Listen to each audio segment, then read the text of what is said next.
बाबा सकाळपासून कुठं होता तुम्ही? आम्हाला तुम्हाला सांगायचं होतं की युट्यूब वरून पैशांचे आलेले काय करणार आहे आम्ही. बरं काय ठरवलंय तुम्ही? बसा या खाली. बाबा आता हे पहा, आता दिवाळी पण येत आहे म्हणून आलेल्या पैशांचं आम्ही गरजू लोकांची मदत करणार आहे असं आम्ही ठरवलंय. अरे वा, आणि थोडस आईला पण घेऊन द्यायचे ना. आईला पण गिफ्ट द्यायचं. आमची पहिली कमाई आहे म्हणून. अच्छा, म्हणजे तुम्हाला गरजू लोकांची दिवाळी पण चांगली करायची आणि तुम्हाला आईसाठी गिफ्ट पण आणायचे.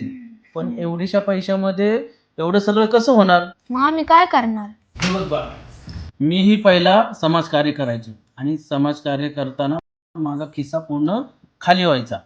तर आता मी एक बिझनेस करतो आणि त्याच्यातला काही हिस्सा समाजकार्यामध्ये लावतो. असंच तुम्ही पण करा. ओ बाबा पण आम्ही करायचं काय? व्यवसाय ते कसं करायचं मी तुम्हाला सांगतो. पण पहिल्यांदा आता आईला तुम्हाला गिफ्ट आणायचंय ना. चला उठा आणि जा तिकडं. आम्ही एकटे कसं जायचं, कुठं जायचं, काय आणायचं? काकांना घेऊन जा आणि तुमचे पैसे तुम्हीच खर्च करायचे. चला.